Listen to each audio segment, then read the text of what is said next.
It is today's leadoff question with Louis McVey, a member of the Otis-Bison basketball team. Louis, your question today: what's your favorite highlight of your high school career so far? Probably has to be last year when we played Maxville and they went on a 11-0 run and we figured out a way to squeak it out and we got that win. And of course, I have the luxury of the memory of the buzzer beater to win the game. So, what went wrong initially in that game? Like, what was causing you guys some problems to get behind? We had turnovers, untimely turnovers, probably the answer. They started getting feeling comfortable offensively, so then they started making a couple shots, and then we just kind of handed them the ball. Anything that was said that kind of spurred that comeback, or what happened and kind of triggered that? Uh, Coming out of the timeout with I think it was like 3 seconds and some change. Me and my former teammate Jake, we just kind of told each other that we believed in each other and we believed in our team, and it worked out. All right, so you mentioned the buzzer beater. Take me through that play. Well, originally I think it was drawn up primarily for Jake, and he drove right a little bit. He didn't have the space. He kicked it to me, and actually, this is funny, but this draws back to my freshman year against lacrosse in a JV game with like 3 seconds left. We were down six, and I didn't shoot the ball. And Mr. Little, my coach, he told me just shoot the ball. There's not a better shot for us. So thinking about that, I did a pump fake. He jumped, and I got my shot off, and uh, basketball was on my side in that favor, and it went in. So. Did you know right away like what move you're going to do? Like, did you know that pump fake was coming? Yeah, he was really up in my face, and so I could kind of feel that he wanted to jump and block it. So yeah, I could tell, and yeah, I just needed the space, and it worked.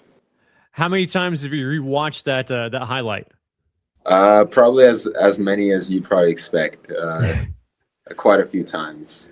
But I think for me, I have a picture of all of us in the locker room after the game, and that's just a cool memory. You can see all the smiles on all our faces. So.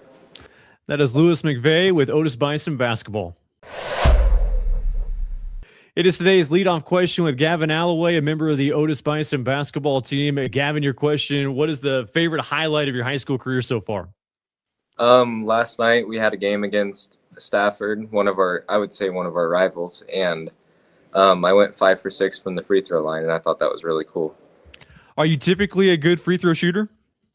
I would consider myself a pretty decent free throw shooter as long as I calm down and take my time before I shoot.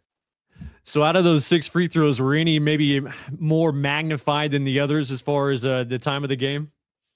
Yes, near the end of the game, we were getting fouled quite a bit because they were wanting to catch up, and I feel like those free throws were really necessary in order for us to win that game. What's your free throw routine? Like, what makes you calm up there? I'll dribble it. It's always 3 times, and then I'll put the ball by my side and just take a couple breaths, and then shoot my shot. Has your routine always been the same? As far as I can remember, yes. So for you, like, how much do you? I mean, whether it's practice or on your own, like, how much do you work on free throws? Every day at practice, we always do some drills, and then we'll shoot either anywhere from 2 to 5 free throws, and we'll have to make 2 to 5 free throws. So that really helps. What's the most pressured free throw that you've taken so far? I would say last night the other team got a technical foul, and I was lucky enough to shoot the technical free throws, and I missed my first one, and the second one, there was a lot of pressure on me because we really needed that. Is it weird standing? I mean, like, obviously it happens a lot, but is it weird standing up there by yourself? Like, would you rather just have everyone else on the sides? Yes, it was very weird. It's something that I'm not used to, and it made me feel really uncomfortable, but I knew in my head that I had it, so it gave me the confidence to put the second one in. Toward the end of the game, when you know they are going to foul, like, how difficult is it just to make sure you do get open and you just get yourself in a position to get fouled? Um, Actually, before they started pressing us at the end, and it put a lot of pressure on us as a team. And as a ball handler, it's very stressful because you don't want to turn the ball over, especially in that close of a game. I think we were up by maybe 4 or 5 points at this time. So my main focus in my head was don't turn the ball over. That is Gavin Alloway, member of the Otis-Bison basketball team. It's our leadoff question with Kelson Juno, member of the Otis-Bison basketball team. The question today, Kelson, what is your favorite highlight of your career so far? I would say freshman year versus St. John. We were down by 3 and needed a 3, and there's about 6 seconds left. And a play that we've practiced, like inbound play, we've ran quite often. Lewis was inbounding the ball for me, and he told me, well, I knew the play, so I went and did the play and got the 3, and I knew he was going to pass it to me, and he trusted me, and I was able to knock down the shot and make it to go into overtime. How open was the shot? Did you get a really good look? I got a very good look. So, like, how many times is that like was that one of your go-to like inbound plays? When we needed a 3, yes. Nice. So have you always been a good outside shooter? No. How many threes are we taking a game or a season?